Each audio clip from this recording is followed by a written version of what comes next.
Hello, everyone, and welcome back to Casting Seeds. I'm Savannah, your holistic health practitioner and host, and you're listening to the only holistic health podcast that uses God's singular truth to give you individualized discernment. You may hear Penelope a little bit in the background because she's laying right next to me, and you'll hear her like little gasps or gulps, or I'm just praying that she doesn't wake up crying. But our last episode, you guys heard that she was super fussy, and we were having a lot of issues being able to calm her down. And I actually wanted to get into that this week before Jeremiah and I share our labor story, because I feel like more information has actually come out about our labor now that we've looked back and watched videos. And I think that's really important to be able to discuss with him. And he's exhausted. Literally, he went to bed at 8 o'clock and it's almost 9 o'clock. Because he let me sleep in today. I've been having some chronic migraines because of the lack of sleep that we've had with Penelope. And she is now 2 weeks old in 1 day, which is crazy to be able to say. As you guys know, that throughout our pregnancy, we had 2 really big bleeds. We were also asked multiple times by our first OB if we wanted to terminate our pregnancy, because you can terminate and abort a baby up to 26 weeks in California. And that was a really hard, just a really hard season to go through. And not that we would ever even consider terminating our baby, but I think I should say murdering our child. But I think it was hard mentally and emotionally, but the spiritual warfare was just so evident and clear that the enemy wanted in every single way for us to have the temptation even to consider harming our child.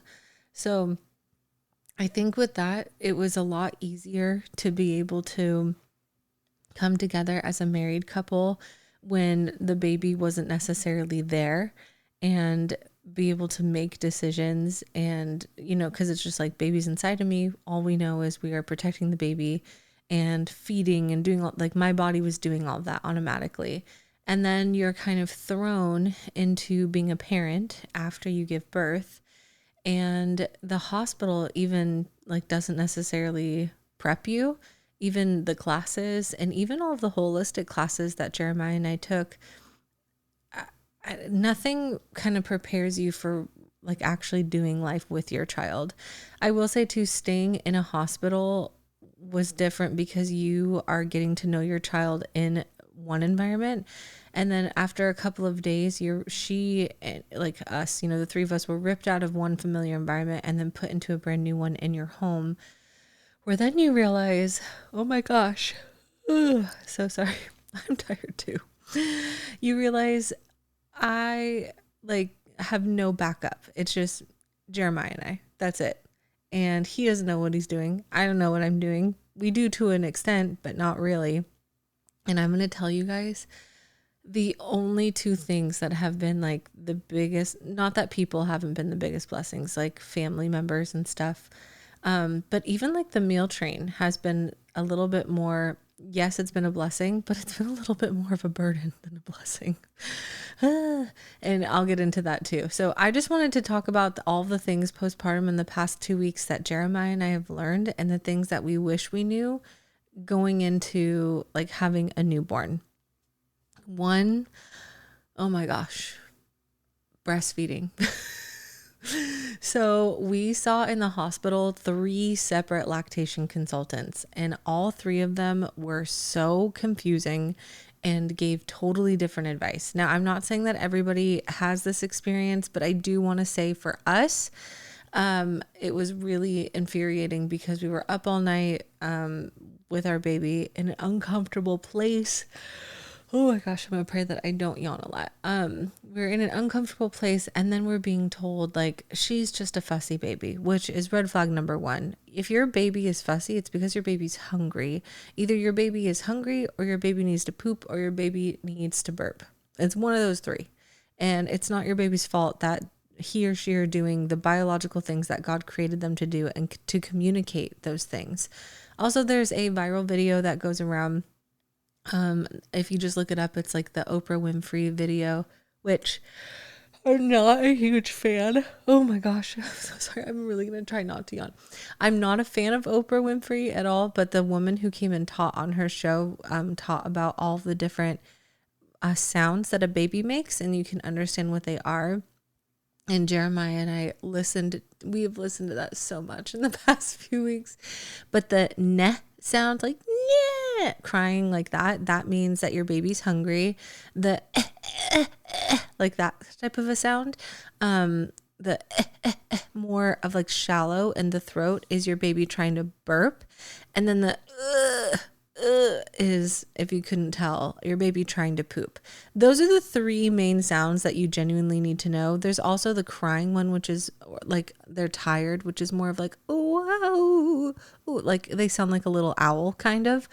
But we have barely heard that one because our child specifically, we just has constantly was hearing her wanting to poop, or especially the burping one. And it was so hard. We were just told automatically that she had colic. We were told that she was fussy. And then we were told that she just wasn't a good latcher. You know, like all the things just blaming baby. And they did give us nipple shields, which to go into that for breastfeeding, a nipple shield, which I thought was just like to protect your nipple. A nipple shield elongates your nipple. So it's kind of like a little protection thing that they put on. It looks like a little protection thing, like a condom for your nipple, but it's harder and longer. And then your milk can flow through that to be able to activate the reflex on the top and the roof of your child's mouth for them to suck. So it creates a deeper latch and a better latch for them to be able to have breast milk. Here's the thing though. Getting your nipple measured is really important because at the hospital, they gave me nipple shields and they're way too big and they fell off in 2 seconds. And honestly, even my lactation consultant, she's amazing, but like she gave us ones also for free. So, you know, like I shouldn't complain. But they were also way too big. Like they were a size 24. I'm technically a size 15, which is tiny. They don't even make nipple shields that small. The smallest I found were 16. So, yeah, I was shocked to find out that I'm like way too small even for breast pumps and stuff. So, which I guess isn't a bad thing necessarily, but it's definitely a frustrating thing because now I have to have like all these extra tools in order to breastfeed, or to be able to get Penelope to train to breastfeed better. So and then also too, something else, I was not producing milk until about day 4 of Penelope being alive. So I only was producing colostrum, and people don't tell you this, you have to have a specific and special pump to produce and pump colostrum versus milk. So I have the LV pump, and I just have one because I just do one breast at a time. And I'm not going to lie, I was really frustrated when I found out so this expensive pump doesn't pump colostrum in any way, shape, or form. So we had to rent from the hospital, which wasn't bad, but we rented their pump for $30 for a week. And then you have to hold it. I was hand pumping for 5 nights. And why I did that was like outrageous and beyond me. But anyway, we finally rented the other, like the hospital pump, and that was like night and day. And then it helped me produce milk faster for Penelope, which was a huge blessing because by the 4th morning, night 3, we took Penelope home, and Jeremiah and I were so nervous and excited, and she was doing fine. She didn't eat very much at the hospital because obviously I didn't allow any formula. She also was born with a lot of amniotic fluid in her belly. So because of that, she had just been vomiting basically the entire 3 days of the hospital and didn't really get any food in, like at all. So of course, no one warned us. And then we get home and we had a hysteric baby all night. All night she was screaming and crying, and babies also do this thing where they will cry so hard that they'll hold their breath and pass out because they get mad. I thought Penelope was dying, so I ran and got Like I was literally ready to do like mouth to mouth on her. I like blew in her mouth a few times to get her to breathe again, and I was sobbing. So the next morning I was crying uncontrollably and calling lactation consultants at 6 a.m. and leaving them voicemails, just begging them to please call me back and see if they had anything available. I probably called about 8 people. None of them had availability, but then it's like a friend of a friend did, which is how we met Victoria up in Tustin, in Orange County, which is kind of far from us, but I didn't care. I would have driven to San Diego or LA. Like we needed help. So, yeah. And by that morning too, I had been pumping a little bit more milk, which was a huge blessing. And by the time we went in, we learned so much about what it really means to breastfeed and bottle feed. And I do want to say too, this is no shame to women who don't breastfeed, but there is a significant biological difference from someone who pumps versus someone who breastfeeds or someone who does a combination of the two. If you are not getting that constant saliva letdown where the baby's actually activating a letdown with their saliva and sucking on your areola and nipple, your body chemistry can't do that magical thing where the baby is telling your breast exactly what it needs mineral wise. And then the next feeding, your body is taking more of those minerals from your body and feeding it back to the baby. We've talked about often on this podcast where herbs and plants and actually food that you grow and the ground can do that for you. So it's amazing to see that our own body chemistry with our baby can also do that. But if you are exclusively pumping, you're not getting that one-on-one body chemistry, and it's kind of like getting a general multivitamin, which is still good. It's not bad for your body, but versus a really specific and tailored for you multivitamin with breastfeeding. So think of pumping as a general multivitamin and then breastfeeding as a specific, as you need, hour by hour, multivitamin, which is pretty amazing. And then of course, no harm again for women who are also doing, oh my gosh, I can't think, who are also feeding via powder. Why can't I think of it right now? Whatever it's called. When you have to buy breast milk from the store via powder, or you make it yourself or supplement in extra things. Like the Weston A. Price Foundation has an amazing, why can't I think? Well, if this tells you guys how tired I am, they have an amazing replacement basically for breast milk, and it's kind of an in-depth recipe, but it is really, really closely similar to how women's breast milk is made. So that's one of my favorite replacements. If someone were to ask me if I couldn't produce milk, that's what I would have done. I would have made the breast milk so that it didn't have any seed oils in it, because technically any type of replacement milk or powder has to have a type of seed oil in it for it to be considered shelf staple. So at least in the USA. I don't know about outside of the USA.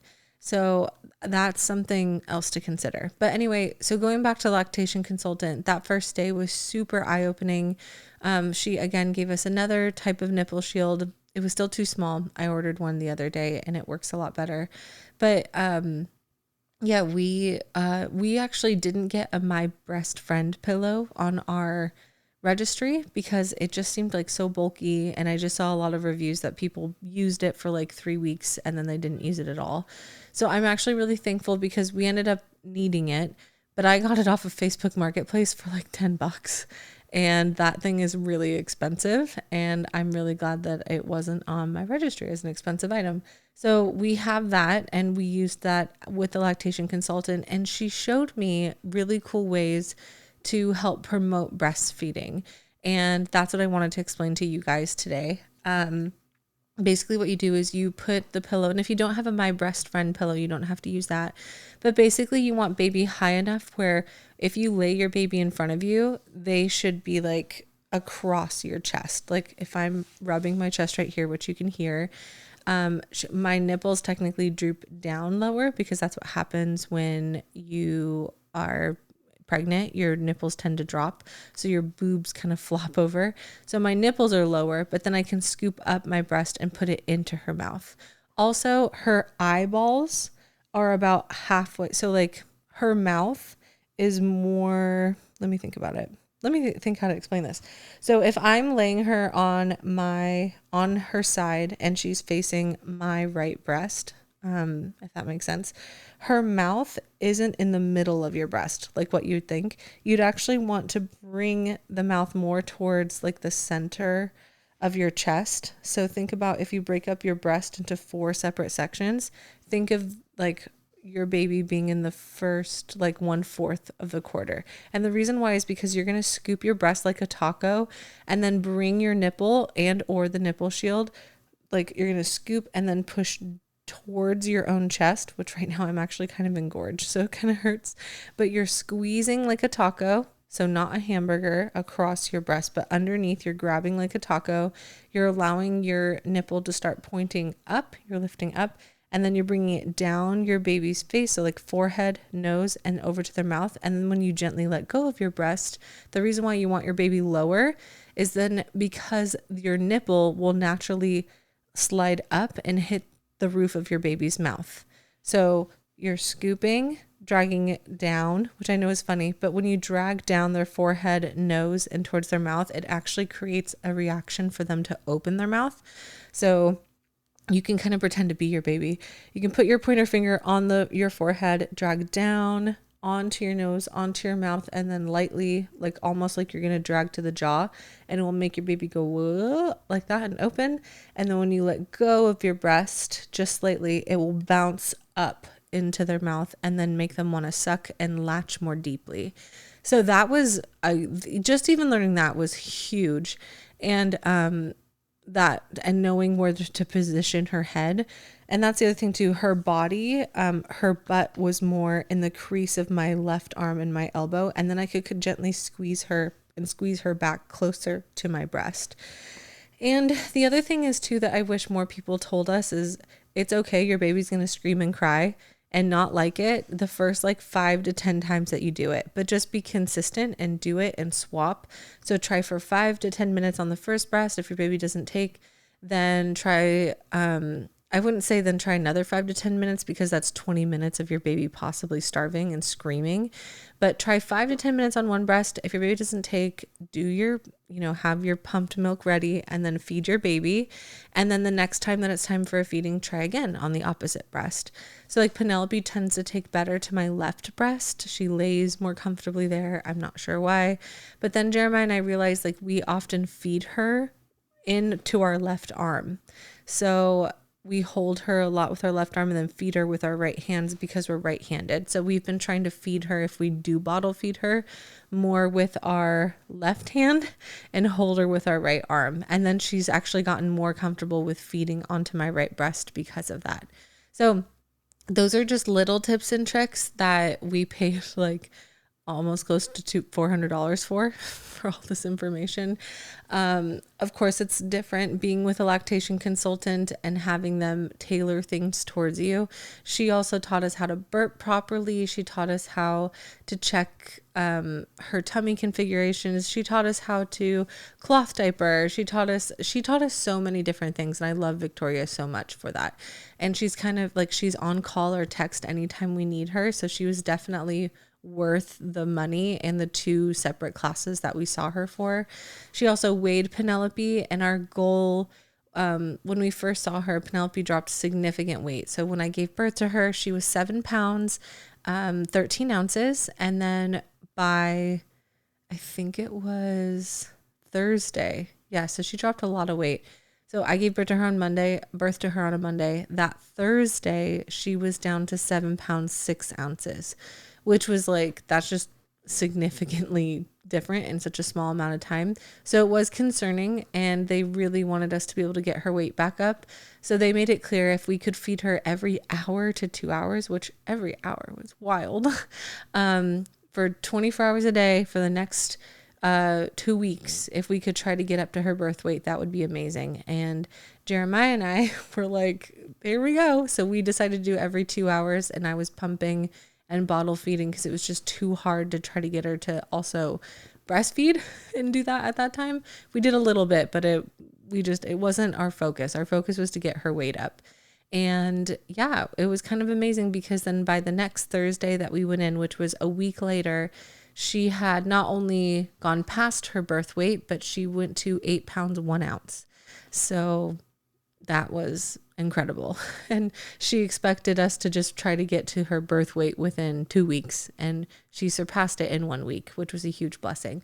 Also, for you guys who are on my Instagram and my Facebook who were praying for her to be able to latch and knew that I was crying every day over it and just so overwhelmed. Thank you so much for your prayers and discernment, because I also had long nails during this time and I felt like an extension of me was missing, which is the next part of this conversation I want to get into, which is alignment. And I was telling Jeremiah for a while, like I could feel something was off. Her jaw would pop a little bit when she would suck. Like I would hear the like that sucking sound, but then I'd feel her jaw click a little bit, which told me that either her jaw was a little slightly out of alignment or she had a C1 to C5 misalignment in her cervical spine, which is in your neck.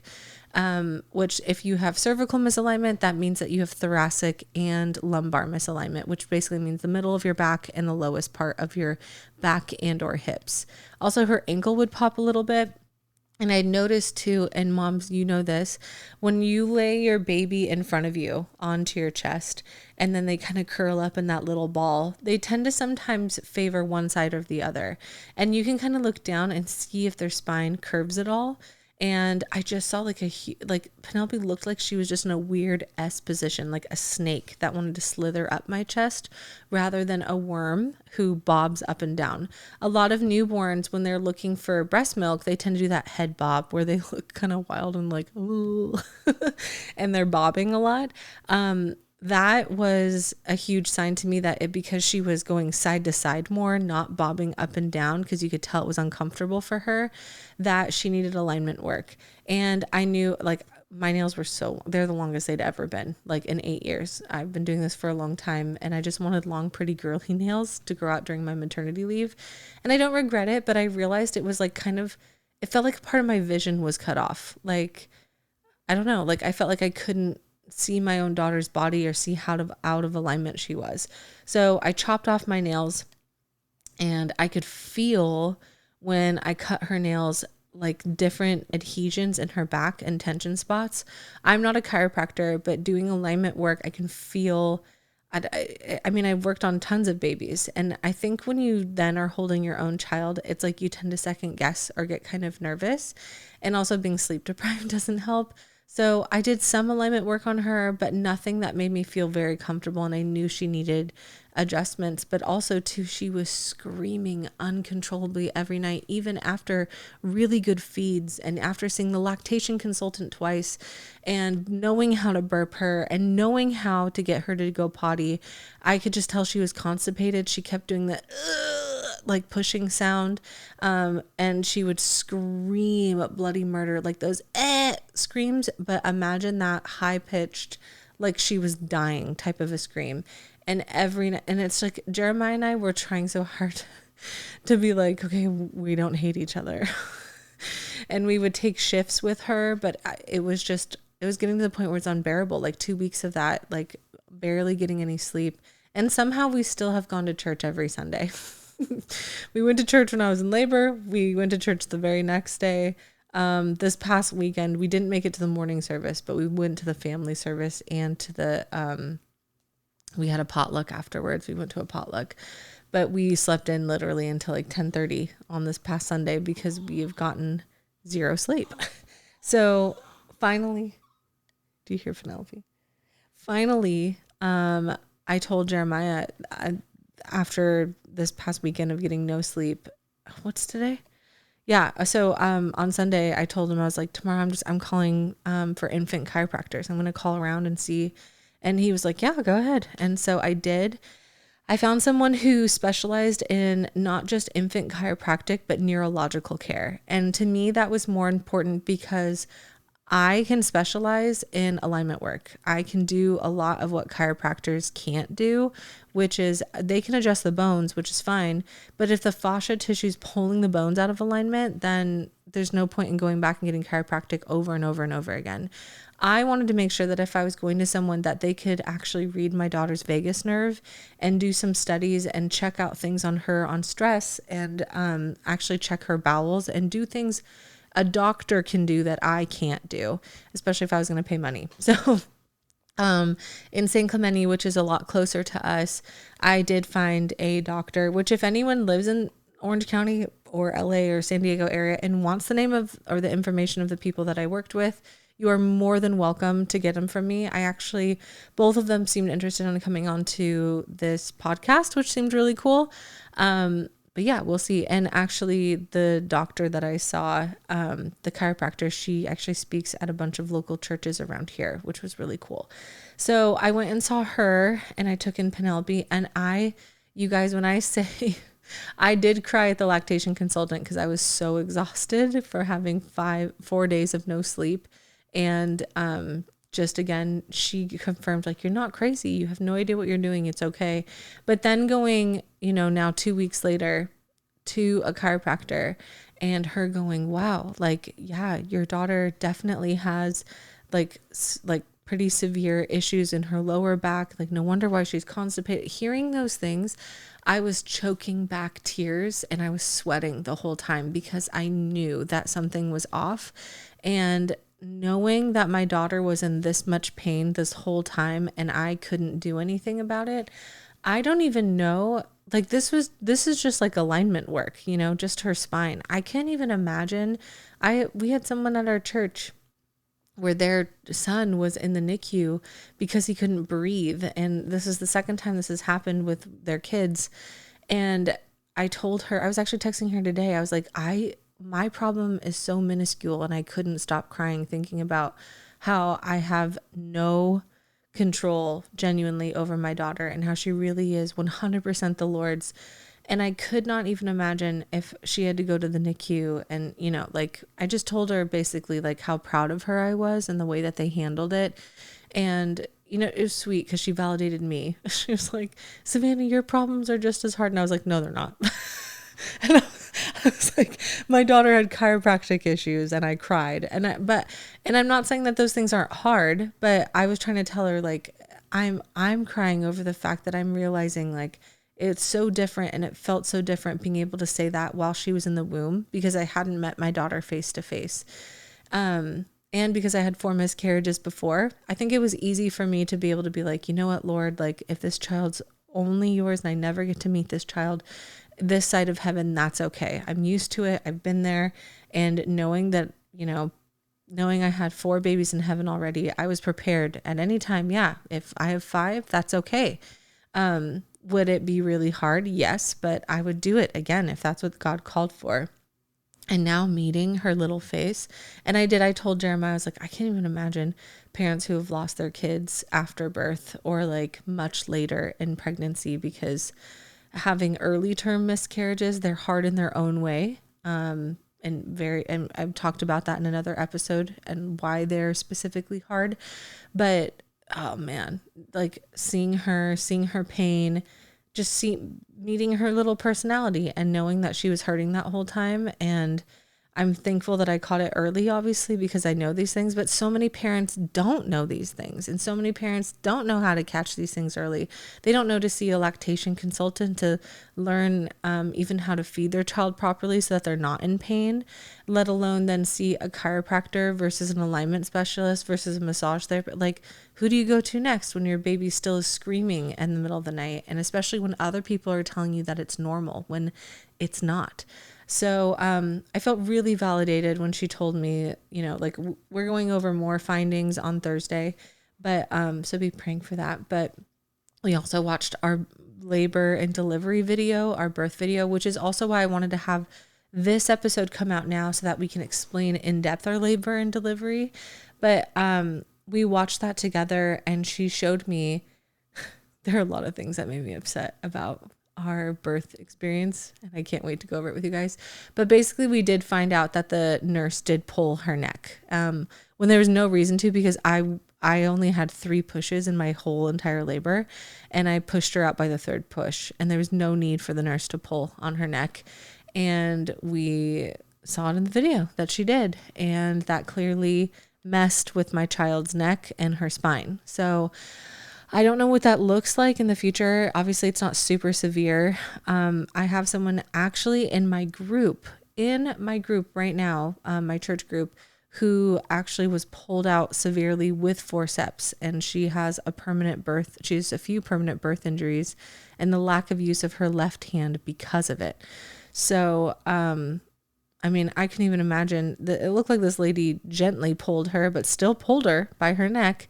And I couldn't even imagine how hard they were pulling out my friend and sister in Christ. So not that I'm against forceps. I think those things can be good. Same thing with the suction. At certain points, I'm sure they can be. Would I want to use them? No. Here, one second. Oh. Okay. She just had a little scream and she was okay.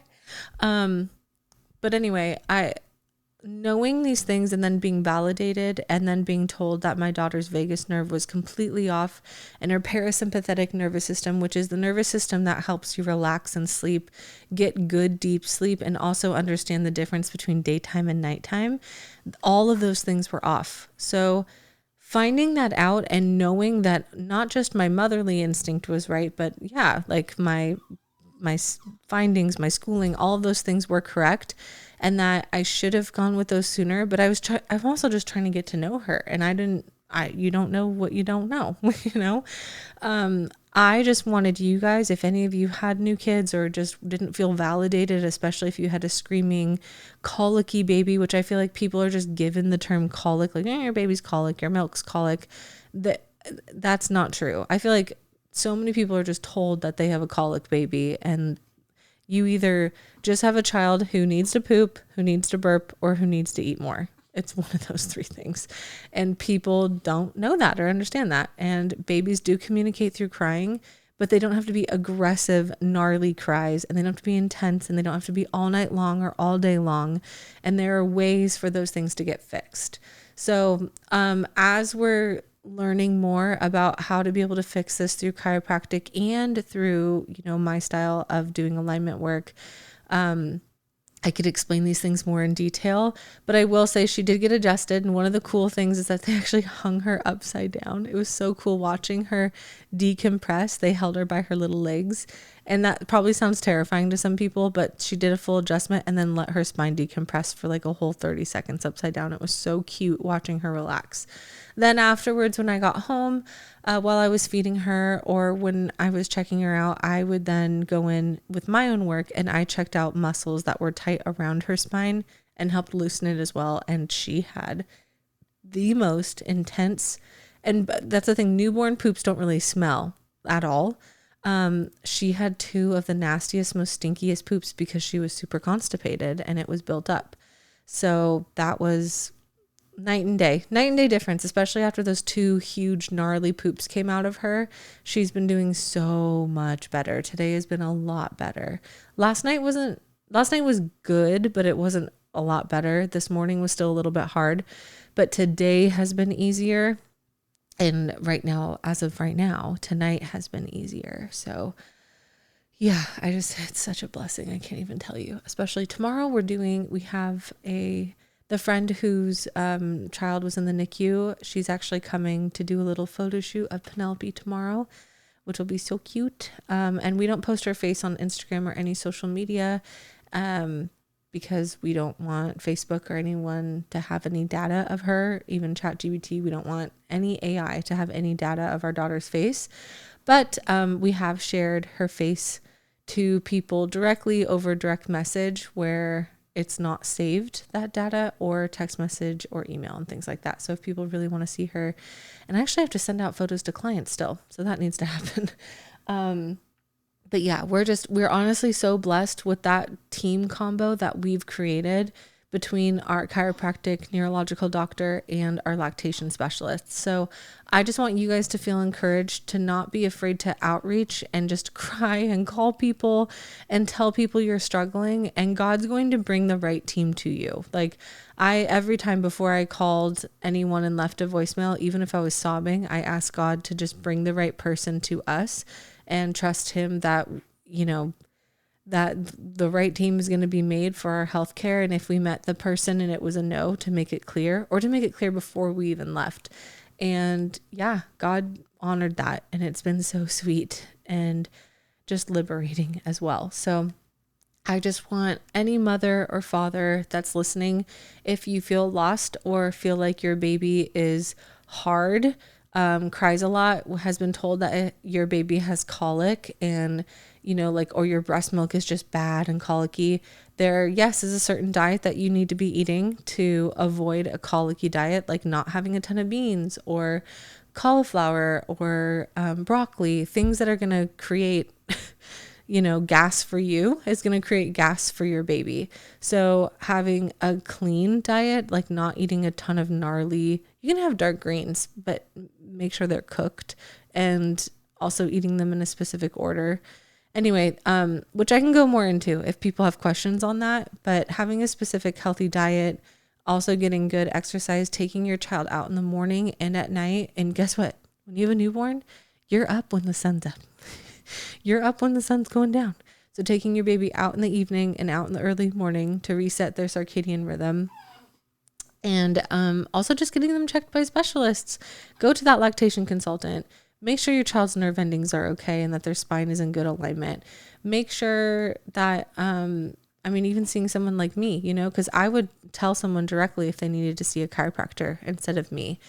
And I love teaching moms and dads how to do it for their children at home as well. So if you guys have any other questions too, when it comes to newborns and like the first few weeks of life, or like we just started today doing cloth diapering because all of our stuff came in for her as a newborn. I don't know, for me, I picked up on it really easily. For Jeremiah, it's a little more frustrating, but I don't know. I already like it a lot more. And she seems way more calm and comfortable in these diapers than any of the disposable ones that we were using. We're still going to use disposables when we go out, just to make it easier for right now until Jeremiah really gets a handle of it. But I, so far today, have loved it. We'll see after tonight, because this will be the first night doing them. And it's a little bit longer, a little bit more complicated. So if she's not screaming through the whole thing, it will be a lot easier. But anyway, I love you guys, and I'm super thankful that you have been so patient with us through this season and through us having a newborn and being exhausted.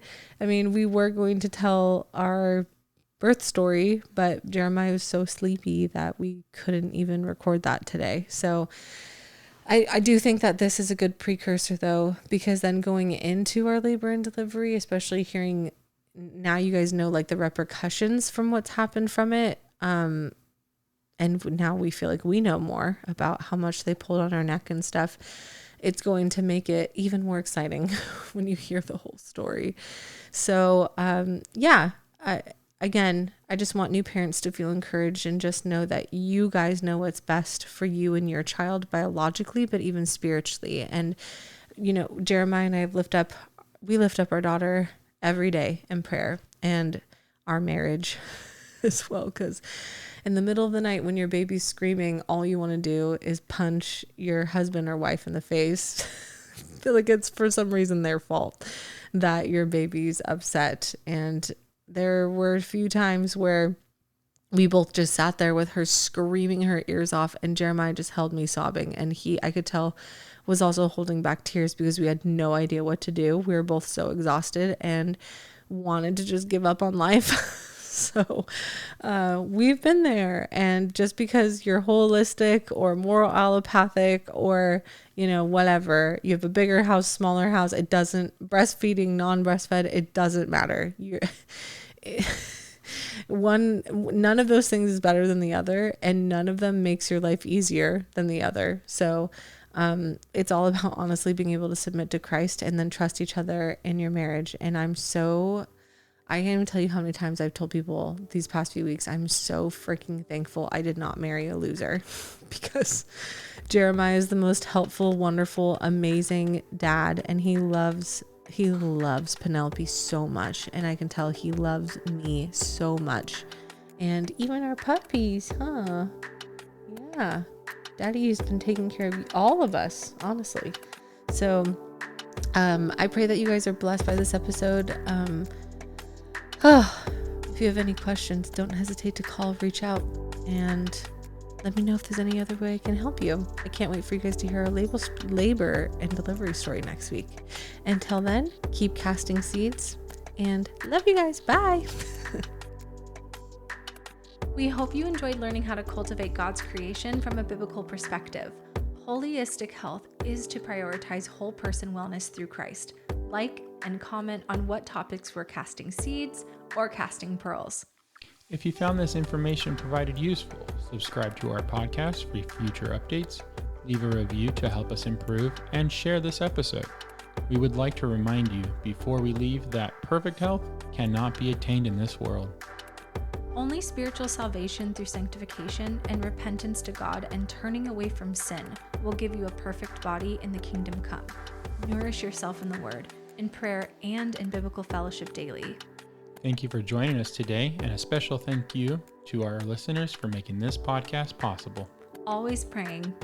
Keep casting seeds.